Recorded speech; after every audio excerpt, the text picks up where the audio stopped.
அனைவருக்கும் வணக்கம். Welcome to Tamilesa. Dear friends, நீங்க இப்பதான் எங்களுடைய வீடியோ பாக்குறீங்கன்னா லைக் பட்டனையும் சப்ஸ்கிரைப் பட்டனையும் அழுத்துங்க. தங்களுடைய கருத்துக்களை தெரிவிக்க கமெண்ட் பாக்ஸ்ல பதிவிடுங்க. உங்களுடைய நல் ஆதரவை கொடுத்து எங்கள் பணி சிறக்க உதவுங்க. நம்ம சேனலை இன்னைக்கு தான் முதல் சப்ஸ்கிரைப் பண்ணி இந்த வீடியோ பாக்குறீங்கன்னா கமெண்ட் செக்ஷன்ல டாட் வச்சு கமெண்ட் பண்ணுங்க. அதே மாதிரி இல்லங்க நீங்க ரெகுலரா போடுற எல்லா வீடியோவும் நாங்க தினந்தோறும் பாக்குறோம் என சொல்லுறவங்களா நீங்க இருந்தீங்கன்னா கமெண்ட் பாக்ஸ்ல ஹாய் போடுங்க. நீங்க கமெண்ட் செக்ஷன்ல போய் போடுற ஒவ்வொரு கமெண்ட்டும் ஆதரவாக இருந்து ரெகுலரா நாங்க சிறப்பாக வீடியோ போட உத்வேகமாக இருக்கும். வாங்க வீடியோக்குள்ள போகலாம். அனைவருக்கும் வணக்கம். Welcome to Tamilesa. Dear friends, சீனாவில் தற்போது நடந்து முடிந்த ஹூவாய் விமான கண்காட்சியில் சீனா தனது PLA ராணுவத்துக்கு தேவையான 50க்கும் மேற்பட்ட வகையிலான ஆளில்லாத விமானங்களை பல்வேறு திறன்களை பயன்படுத்துவதற்காக சீனா உருவாக்கிட்டு வருது. அப்படி சீனா உருவாக்கிய ஒண்ணுல தனது வயிற்றிலிருந்து சிறிய ஆளில்லாத வாகனங்களை சுமந்து செல்லும் திறன் கொண்ட கேரியரை அமெரிக்காவும் ரஷ்யாவும் தங்களுடைய அணு ஆயுதங்களுக்கு அணு ஆயுதத்தின் தாய் அணு ஆயுதத்தின் தந்தை என்று பெயரிட்டிருப்பது போல அதிக லெவல்ல ட்ரோன் வளர்ச்சியில மேன்மையாக இருக்கக்கூடிய சீனா தனது ட்ரோனுக்கு அனைத்து ட்ரோன்களின் தாய் என்று பெயரிட்ட நியூ ஜெனரேஷன் ஆளில்லாத கனரக வாகனத்தை முதலா இந்த கண்காட்சியில காட்சிப்படுத்தியிருக்குது. சீன அரசுக்கு சொந்தமான ஏவியேஷன் இண்டஸ்ட்ரி கார்பரேஷன் அதிகபட்சமா 16 டன் எடையுடைய 6 டன் எடையிலான அதிக அளவிலான பேலோடுகளை சுமந்து செல்லக்கூடிய வகையில் 25 மீட்டர் இறகுகளை கொண்ட கனரக அடுத்த தலைமுறை ஆளில்லாத இயங்குதளத்தை முதல் முறையாக காட்சிப்படுத்தியிருக்கிறது. இது குண்டுகள், ஏவுகணைகள் போன்ற ஆயுதங்களை வெளிப்புறம் அல்லது உட்புறமாக சுமந்து செல்லக்கூடிய வடிவமைக்கப்பட்ட 8 ஹார்ட் பாயிண்ட்களை கொண்டிருக்குது. இதுல வலுவூட்டப்பட்ட உந்துதலை பெறும் லேசர் வழிகாட்டப்பட்ட குண்டுகள், சரக்கு குண்டுகள், கப்பல் எதிர்ப்பு ஏவுகணைகள், டார்பிடோக்கள் மற்றும் ஏர் டு ஏர் மிசைல், நீருக்கடியில் இயங்கும் ட்ரோன்கள் உள்ளிட்ட பல பேலோடுகளையும் ஆர்டிபிஷியல் இன்டெலிஜென்ஸ் தொழில்நுட்பத்தோட பொருத்தப்பட்ட மின்னணு போன்ற திருட்டுத்தனமான இயங்கும் திறனிலான வெவ்வேறு பணிகளை செய்யக்கூடிய ட்ரோன்களை சுமந்து செல்லும் திறனை கொண்ட இந்த ட்ரோனின் மூக்கு பகுதியில் ரேடார் அமைப்பு மற்றும் எலக்ட்ரோ ஆப்டிக்கல் பாட் பொருத்தப்பட்டு போர் சூழலில் செயற்கைக்கோளின் துணையோடு விழிப்புணர்வு மற்றும் ரிமோட் கண்ட்ரோல் திறன்களை வழங்கி வழக்கமான ஆயுதமேந்திய ட்ரோன்களை போலல்லாமல் இந்த ஜெட்டாங்கில் ப்ரொஃபல்லருக்கு பதிலாக அதனுடைய பின்புறத்தில் ஜெட் என்ஜின் பொருத்தப்பட்டு மிக வலுவான உந்துதலை அதுக்கு அளித்து நவீன போர் விமானம், குண்டுவீச்சு விமானங்களைப் போல சீனாவின் இந்த ஜெட்டாங் கனரக ஆளில்லாத வான்வெளி விமானம் உருவாக்கப்பட்டு இருக்குது. சீனா இப்படி ஆளில்லாத வான்வெளி வாகனத்தை காட்சிப்படுத்தக்கூடிய இந்த நிலையில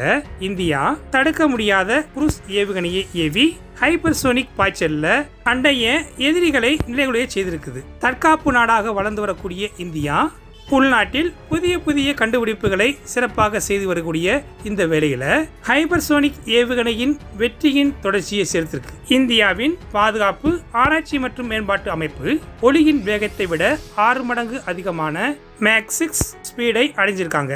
இந்த ஏவுகணை சோதனை பயணத்தின் போது அதனுடைய செயல்திறன்களை கண்காணிப்பதற்காக பல அமைப்புகளை பயன்படுத்தி அதன் மூலமாக இந்த ஏவுகணை மேக் 6 ஸ்பீடை அடைந்தது என்று உறுதி செய்திருக்காங்க. இந்த ஹைப்பர்சோனிக் ஏவுகணை மேக் 5 சுமாரா மணிக்கு 6100 கிலோமீட்டர் வேகத்தில் பறக்கும் திறனை கொண்டதாக இருப்பதனால பாரம்பரியமான ஏவுகணை அமைப்புகளை விட வேகமாக பயணம் செய்து எதிரியின் எல்லைக்குள்ள பாதுகாப்புகளை மீறி எதிரியின் இலக்கை துல்லியமாக தாக்கி அளிக்கக்கூடிய திறனை பெற்றிருக்குது.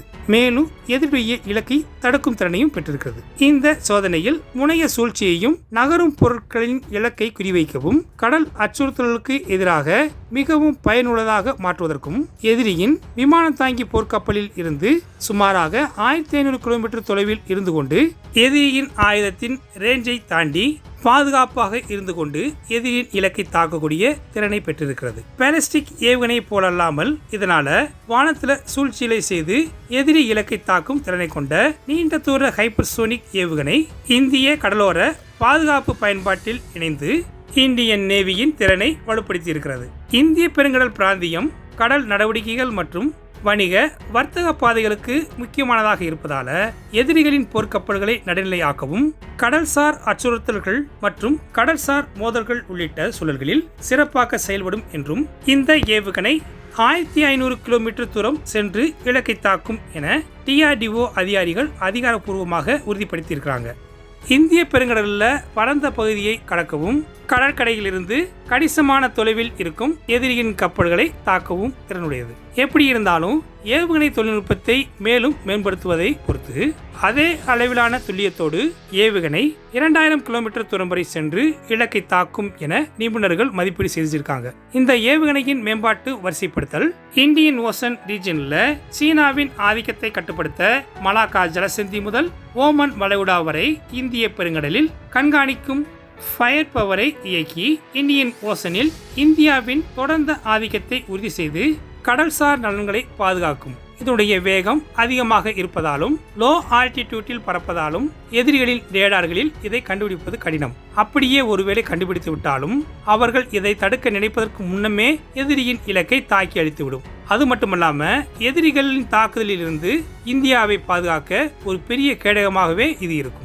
அதிக வேகத்திறன் கொண்ட இந்த ஹைப்பர்சோனிக் ஏவுகணை ஒரு ரகசிய ஏவுதளத்தில் இருந்து புறப்பட்டு எதிரியின் கட்டமைப்புகள் மற்றும் கடலில் மதிப்புமிக்க எதிரியின் சொத்துக்களை நடுநிலையாக்கும் திறனை கொண்டிருக்கும். மிராஜ் 2000கள் மற்றும் சுகாய் Su-30 MKIகளில் இணைப்பது இந்திய கடற்படைக்கு பல அடுக்கு பாதுகாப்புகளை முறியடித்து தாக்கும் திறனை வழங்கும். இந்த ஹைப்பர்சோனிக் ஏவுகணை பாகிஸ்தானின் நியூக்ளியர் ஷஃபர் ரன்னிங் வாள்வெட்டு தாக்குதல் மூலோபாய திறனை கொண்ட இந்த சிறந்த ஹைப்பர்சோனிக் ஏவுகணையை இந்தியா வெற்றிகரமாக உருவாக்கி இருக்கிறது.